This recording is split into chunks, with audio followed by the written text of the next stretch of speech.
Lah ibu iki gimana sih? Aku iki harus sabar gimana lagi? Semua wis tak lakoni, tapi aku iki sampai sekarang juga nggak tahu si Iman itu ada di mana. Mbak tidak boleh meninggalkan suami Mbak, Naya.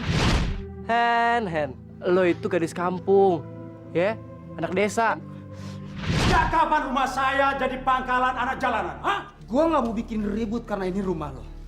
Tapi kalau lo hina gua di jalanan, gua gantung leher lo. Maafkan saya, Iman. Saya belum sanggup. Kamu berselingkuh di rumah saya. Rumahmu? Dia nggak tahu lagi kalau gue sayang banget sama dia.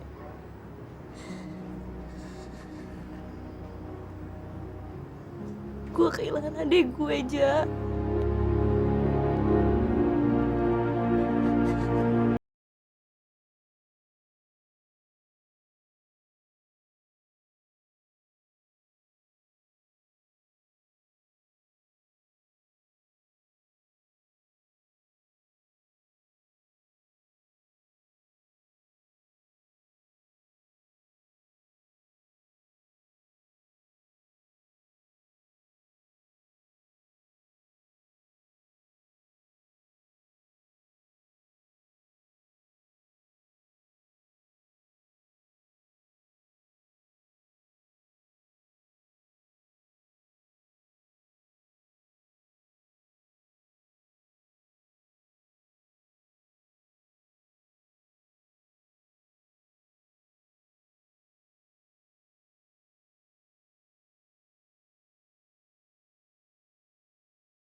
Iman, kamu gak apa-apa kan?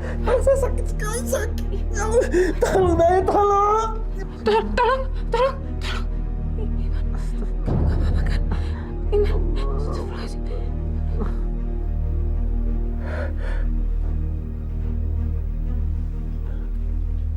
Maaf ya, kalau saya sudah membuat kamu khawatir. Gak apa-apa, tapi kita harus ke dokter ya. Kamu harus dicek kepalanya. Iya. Jangan bantah saya, Iman. Kamu adalah hidup dan masa depan saya, dan saya nggak mau kehilangan kedua-duanya.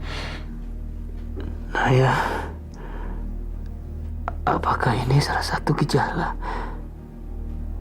kalau saya akan kehilangan kewarasan saya? Bukan. Ini bukan tanda kalau kamu mau kehilangan kewarasan. Kamu jangan bohongin saya, Naya. Cinta kita diikat dengan kejujuran. Pandang saya, Naya, pandang saya. Dan jawab dengan jujur. Apa kamu merasakan kekhawatiran sama seperti apa yang saya rasakan? Saya nggak berani menduga-duga, Iman. Nggak berani saya.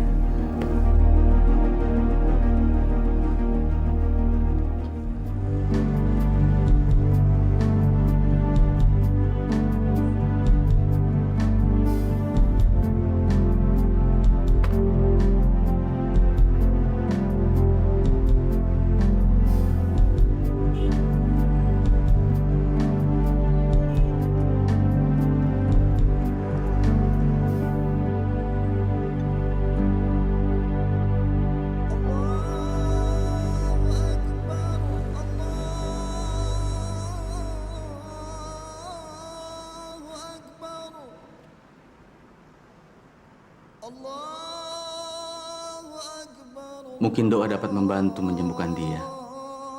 Mengapa kehidupan dunia selama ini telah membuat saya melupakan Allah?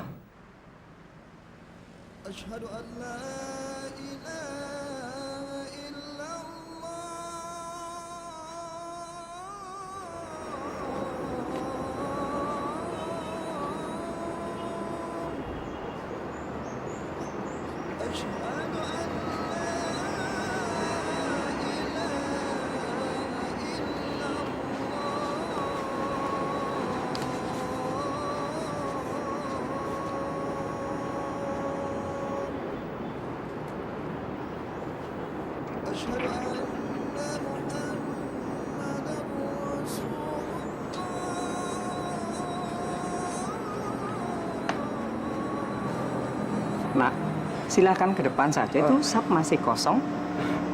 Saya tidak sholat, Pak. Saya belum bisa sholat. Saya kesini hanya untuk berdoa. Ini juga baru pertama kali saya berdoa. Nggak apa-apa. Nama kamu siapa? Saya Arwan, Pak. Arwan. Kalau kamu berniat untuk memohon kepada Allah dengan jalan yang benar, tunggu saja di sini. Saya sholat dulu, ya. Baik. Rabbana atina fid dunya hasanah wa fil akhirati hasanah wa qina azabannar. Subhana rabbika rabbil izzati amma yasifun walhamdulillahi rabbil alamin.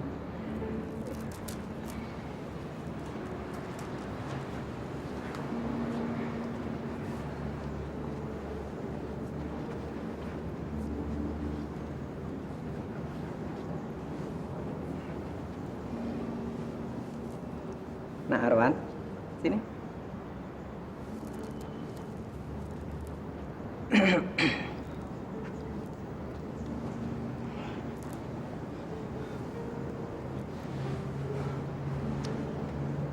Begini, Nak Arwan.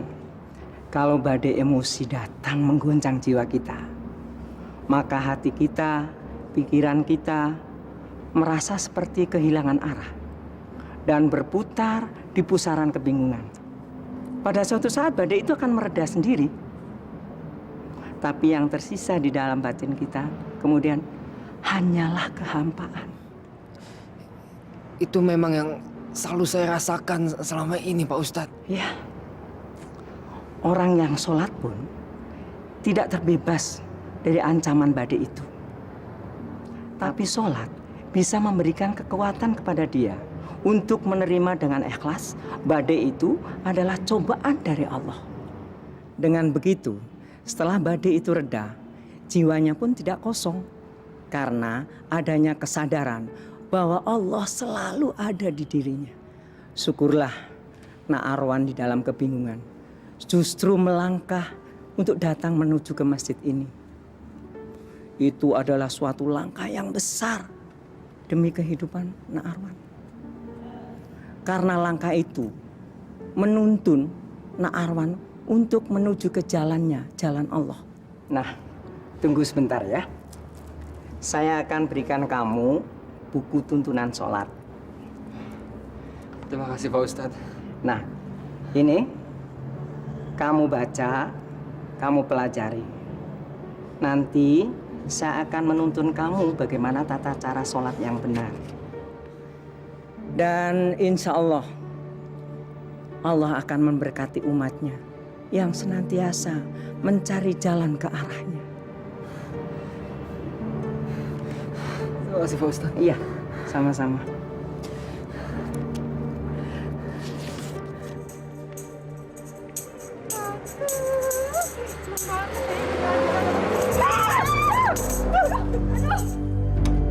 Hei, mata lu kemana? Memangnya jalan ini milik nenek moyang lo? Hei, brengsek! Lo ngomong apa barusan?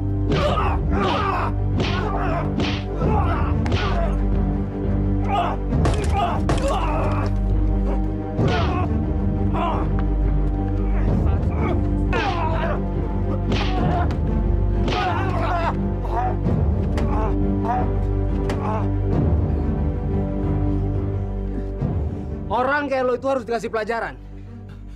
Lu Lu kagak tahu kalau bokap gue polisi. Polisi? Anak polisi, tapi bukan berarti lu bisa berlaku seenak lu sama setiap orang. Mobil lu mau gua hancurin. Jangan, Bang, jangan. Udah, Ja. Udah ngapain sih lo? Emang enak, syukurin. Sian ya lo. Gara-gara lo tau gak?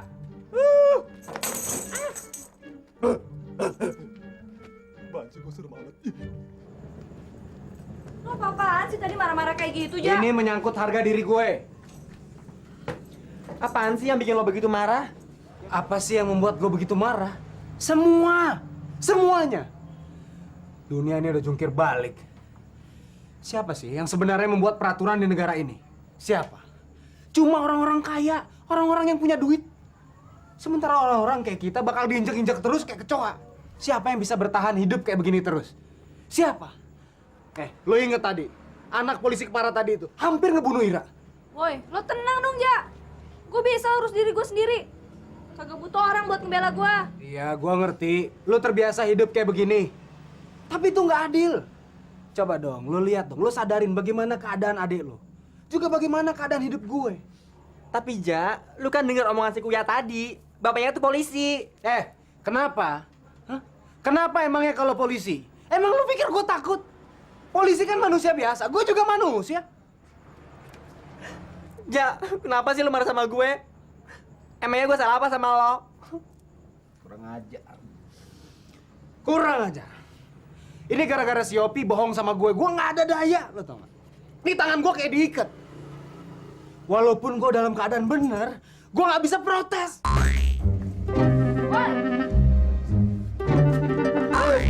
Mas, kasih makan dia, biar nggak berisik. Mana lo?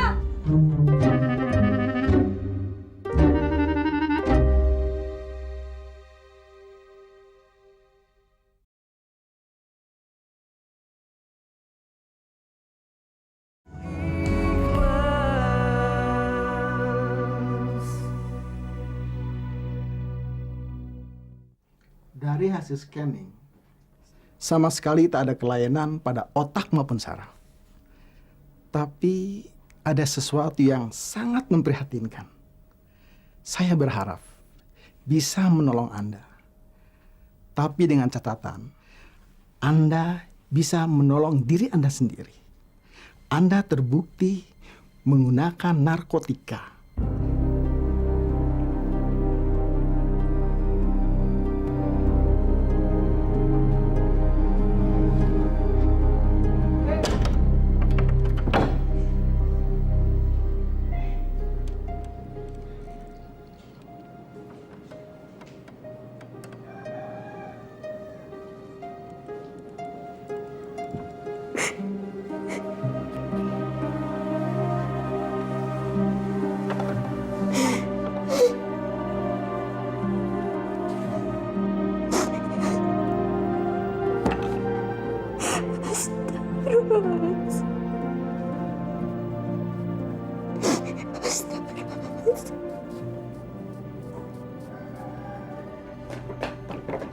Kamu nuduh saya?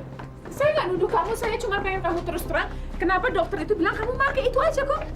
Silakan kamu percaya sama dokter itu. Saya tuh suka diinterogasi kayak begini dan jangan nekan saya. Saya nggak neken kamu, dokter itu juga cuma pengen nolong kamu aja. Yang penting kan kamu terus. Buat apa?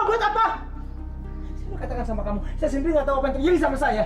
Tapi toh, kamu tetap nggak percaya sama saya. Iman, kok kamu jadi marah-marah begitu sih? Waktu sama saya, Iman tunggu dulu dong. Aduh. Naya.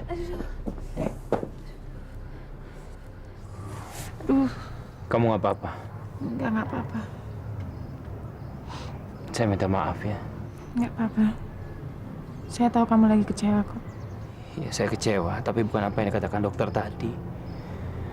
Saya kecewa karena saya takut merusak impian kamu tentang saya. Impian saya tentang kamu tuh nggak akan berubah, Iman.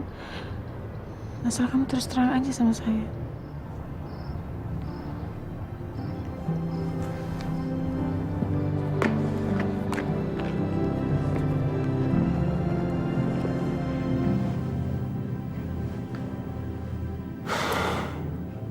Kemarin sore, sewaktu aku pulang dari sini, aku mengalami sesuatu yang luar biasa. Pas di depan masjid, tiba-tiba ban mobilku kempes.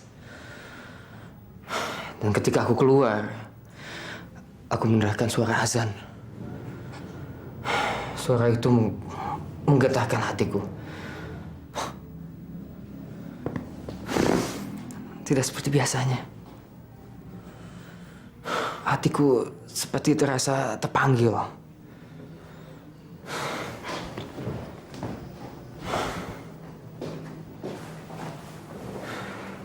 Seperti ada kekuatan aneh yang mendorongku untuk melangkah ke dalam masjid. Ketika aku di dalam, hatiku terasa tenang. Batinku terasa damai. Mendadak aku merasa begitu kecil. Karena selama ini aku belum pernah sujud di hadapan Allah. Sekarang aku tahu jawabannya. Kenapa aku merasa tenang, ikhlas. Aku gak takut lagi ngadepin penyakit ini. Dan aku juga gak takut akan kematian sekarang.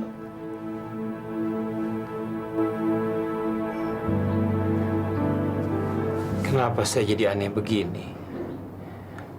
Sampai-sampai saya membuat kamu ikutan bingung. Iman, saya nggak bingung lagi. Gini, ada saat-saatnya dalam hidup kita, kita sendiri nggak ngerti tentang diri kita. Dan itu sangat manusiawi. Atau mungkin juga dokternya salah diagnosa. Dan itu juga sangat manusiawi. Iman, apapun yang terjadi sama kamu, saya akan tetap sayang sama kamu. Saya tidak meragukan cinta kamu, Naya. Saya justru meragukan diri saya sendiri. Apakah saya masih bisa bertahan dalam kemelut pikiran saya ini? Ayo dong Iman, kamu nggak boleh pesimis. Kamu harus optimis. Karena kalau kamu optimis, pasti saya yakin pasti akan ada jalan keluarnya.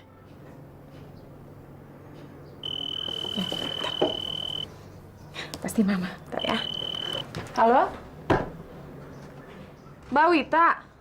Tumben nelfon ke HP, kenapa Mbak? Yang bener Mbak. Terus gimana? Hah? Kuncinya ditaruh di mana? Di bawah keset? Ya udah saya segera ke sana ya. Ya, tungguin ya. Gila. Suaminya Mbak Wita kumat lagi. Dia ngunci Mbak Wita di dalam rumah. Bisa bayangin nggak? Suami ngunci istrinya sendiri di dalam rumah. Gila. Dan yang buat saya nggak habis pikir, udah jelas-jelas Mbak Wita itu menderita. Udah jelas-jelas Mbak Wita itu sengsara, tapi dia nggak bisa ninggalin suaminya yang brengsek itu. Sorry, saya udah kebanyakan ngomong soal Mbak Wita. Nggak apa-apa, Naya. Boleh saya nanya sesuatu sama kamu? Seandainya saya membuat kamu menderita, apa kamu akan meninggalkan saya? Iman, saya udah bilang sama kamu beratus-ratus kali. Saya tuh sayang sama kamu. Dan cinta itu kan perlu pengorbanan. Kalau memang cinta kita butuh pengorbanan, saya akan berkorban untuk kamu. Kamu yakin dengan jawaban kamu itu? Demi cinta saya sama kamu, kalau perlu, saya korbanin diri saya untuk kamu. Itu yang dilakukan Mbak Wita terhadap cintanya.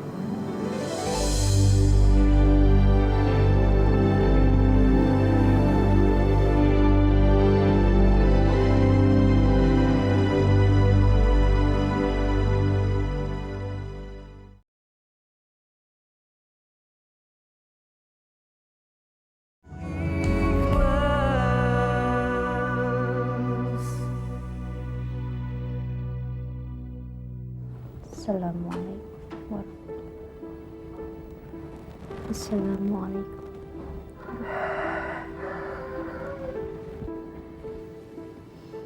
Bismillahirrahmanirrahim. Ya Allah, ya Tuhanku. Jika ini adalah ujian buat hamba, Lapangkanlah dada hamba ya Allah, agar aku bisa menerimanya dengan ikhlas. Tapi jika ini adalah pengaruh iblis yang merasuki hati suami hamba, tunjukkanlah ia jalan yang lurus ya Allah. Bukakanlah mata dan hati suami hamba, agar ia bisa kembali ke jalan yang benar. Dan jadikanlah ia imam bagi hamba. Rabbana atina fid dunya hasanah wa fil akhirati hasanah wa qina adzabannar. Amin.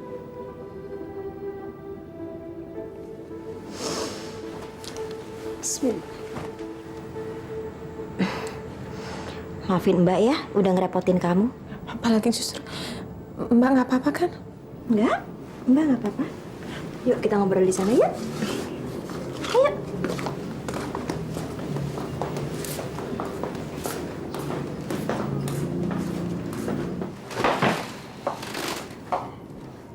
Mbak hebat sekali. Dalam keadaan sedih udah dikurung, tapi Mbak masih bisa menyempatkan diri Mbak untuk sholat. Sholat selalu memberikan Mbak ketenangan. Bukan hanya sholat 5 waktu, tapi juga sholat yang baru aja Mbak kerjain tadi. Mbak, dari mana sih Mbak bisa dapat keyakinan seperti itu? Dari dalam sini, Naya. Kalau kita yakin akan kasih sayang dan kebesaran Allah, insya Allah kita akan mempunyai kekuatan yang luar biasa untuk menghadapi segala macam cobaan. Dan untuk mewujudkan keyakinan itu salah satunya adalah sholat. Karena sholat adalah jembatan batin kita dengan Allah.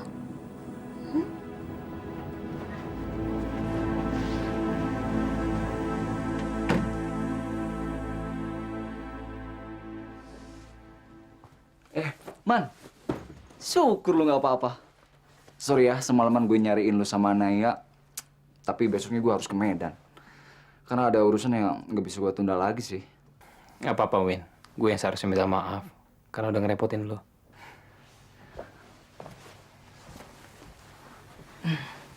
Gue mandi dulu ya. Habis itu kita keluar. Kita perlu selingan supaya kita nggak terlalu mikirin masalah yang buat kita stres. Win, selingan seperti itu tidak akan merubah keadaan apapun. Gue kan pernah bilang sama lo, pelarian yang seperti itu sifatnya hanya sementara. Gue mandi dulu ya.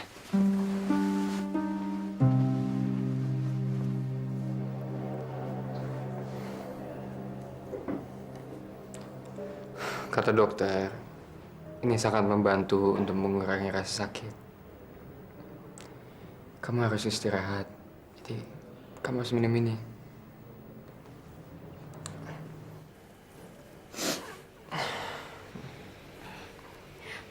Aku harus istirahat di sini aja ya.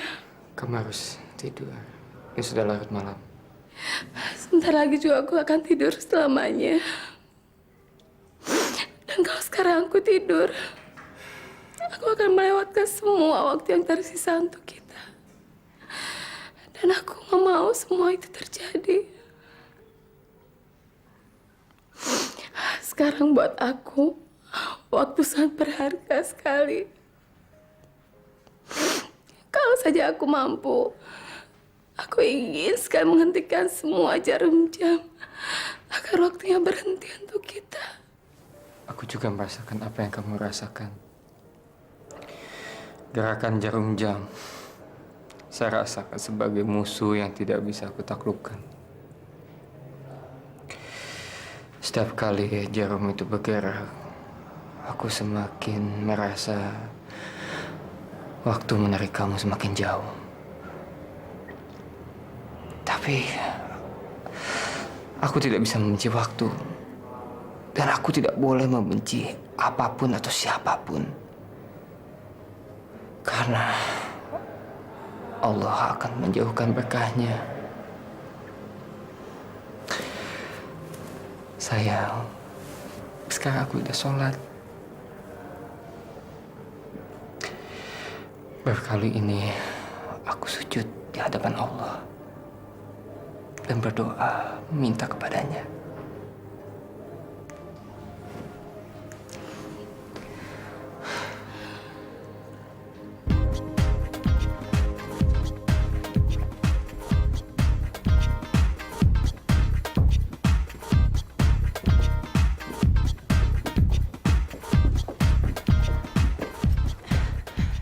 Kamu kenapa sih?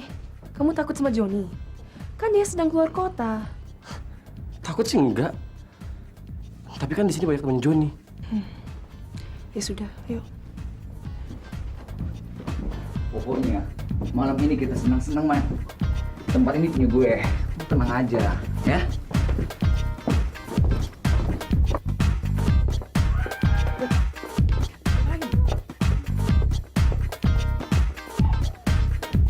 Joget. Bisa. Ayo joget. Oke. Man, minum, Man. Minumlah.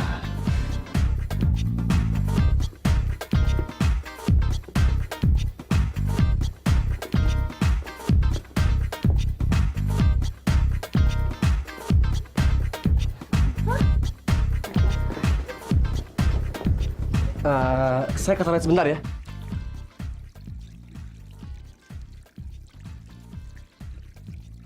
Ada barang?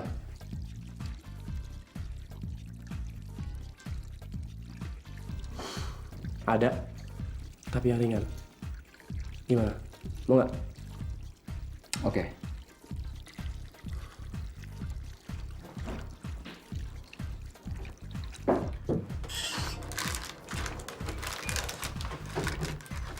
Barang bagus nih. Oke. Gue nggak nyangka lo masih beredar. Gue denger teman-teman lo pada masuk gue ya. Mereka aja yang goblok.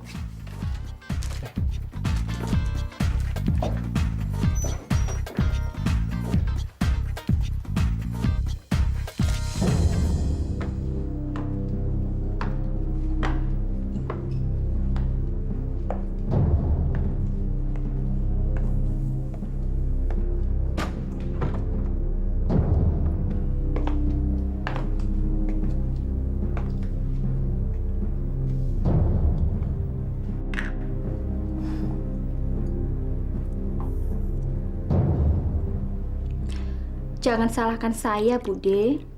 Salahkan Iman karena dia yang membuat saya terpaksa melakukan ini.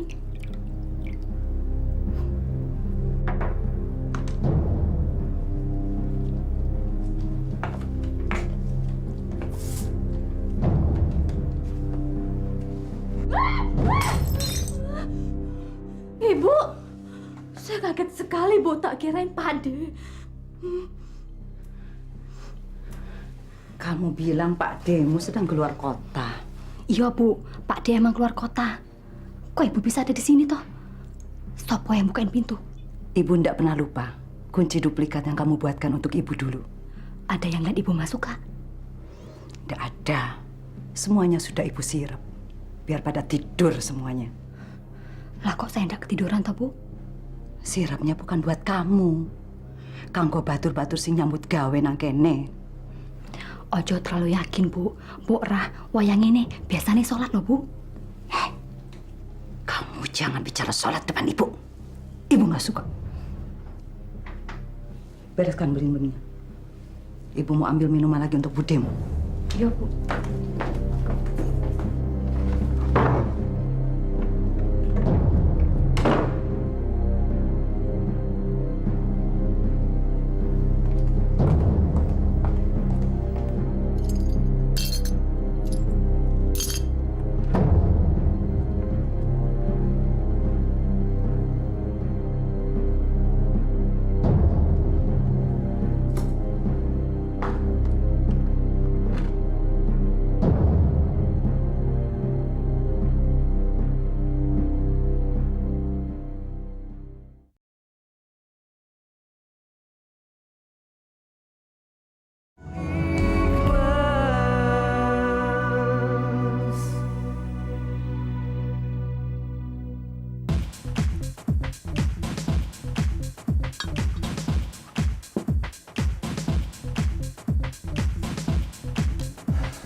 Saya ke toilet dulu ya. Apa?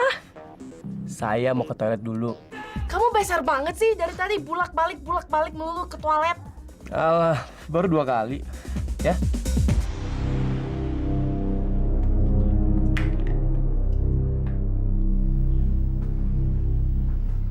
Mulai sekarang, biar Ibu yang garap Budemu. Tapi Bu, kalau kamu tidak tega, kamu pergi sana.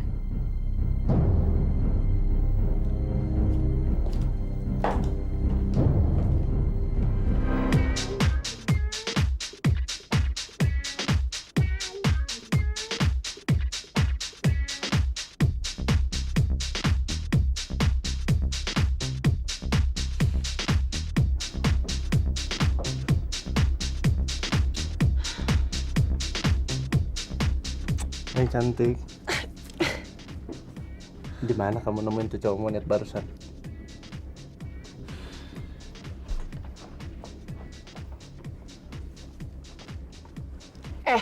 Siapapun temen gue, itu bukan urusan lo. Iya sih, tapi daripada lo sama tuh monyet kampungan, mendingan lo sama gue aja. Dolphy, gue nggak pernah peduli sama urusan lo. Jadi gue minta tolong, lo jangan ikut campur urusan gue. Oke, Non. Tapi, demi martabat lo, gue sebagai teman lo, cuman mau ngingetin, monyet, tetap aja monyet. Lo bilang apa? Siapa yang monyet? Hah?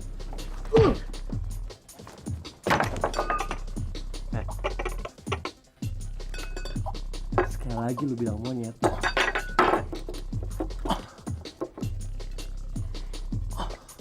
Gua bunuh lu.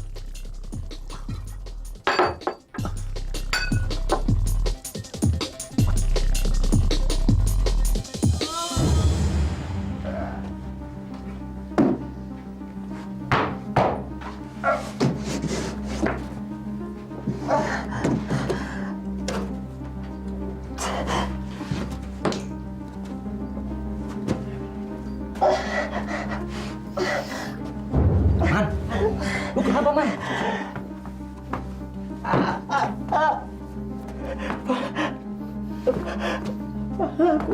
Aku sakit. Iya, gue tahu. Kita keluar ya. Ke sana ya. Tolong gue, tolong.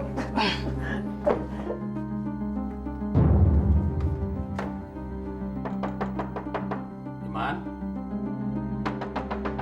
Iman? Iman?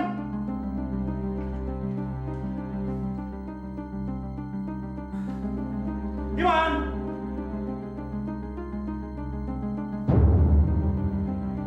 Iman?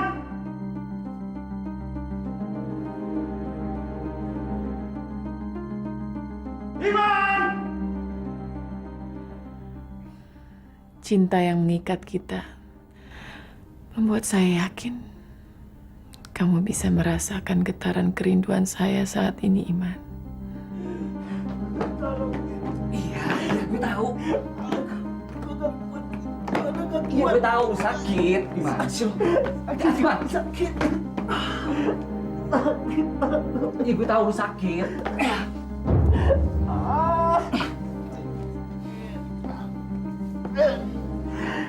Cinta yang mengikat kita membuat saya yakin bahwa kita akan membangun masa depan bersama.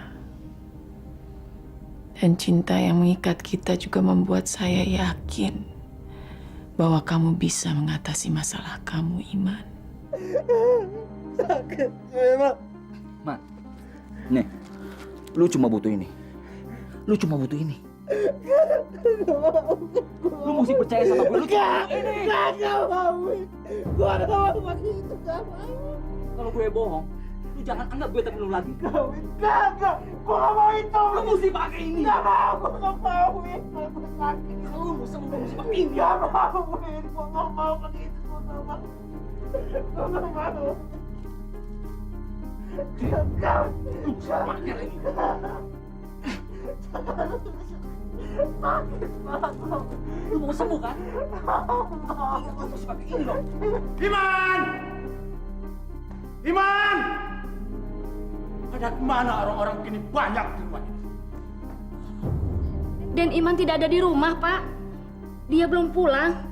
Sudah jam segini, dia masih kelayapan. Nanti kamu bilang sama dia. Kalau dia masih mau tinggal di rumah ini, dia harus mengikuti peraturan saya. Ini bukan lost man. Dia tidak boleh datang dan pergi seenaknya. Kentut. Saya ingin bernyanyi gembira dan membohongi diri saya sendiri seakan-akan saya ini sedang tidak tenggelam dalam kepedihan, dalam kebingungan. Adakah kebodohan yang lebih bodoh daripada membodohi diri sendiri?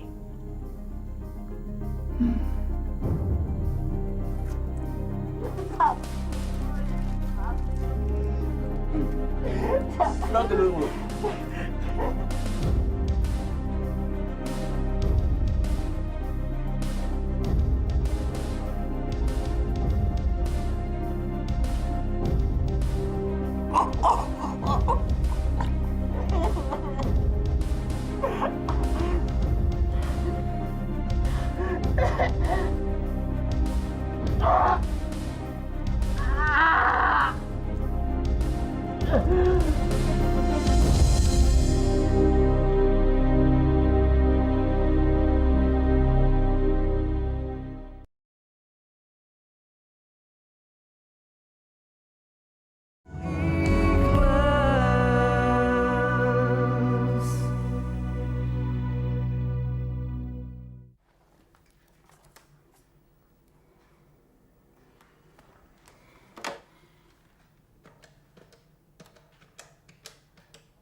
Halo? Saya mau bicara dengan anak saya. Jangan coba-coba mengatakan dia tidak ada di sana. Maaf salah sambung, Pak. Bohong! Saya tidak tahu Anda siapa dan saya juga tidak kenal siapa anak Anda. Tapi siapapun Anda, kalau Anda punya sopan santun tidak akan menelepon ke rumah ini jam begini. Saya tidak mau berdebat dengan perempuan yang mata duitan seperti kamu. Yang mencoba menjebak anak saya ke dalam perangkap kamu. Hei, halo Bu. Halo, saya mamanya Naya. Dan saya tidak terima Anda mengatakan anak saya menjebak anak kamu untuk harta kamu. Dan saya tahu sekali bahwa anak Anda yang mengejar-kejar anak saya, bukan anak saya. Dan sejak saat ini, saya akan mengusir anak Anda sebelum dia masuk ke dalam rumah saya. Mengerti? Halo? Halo?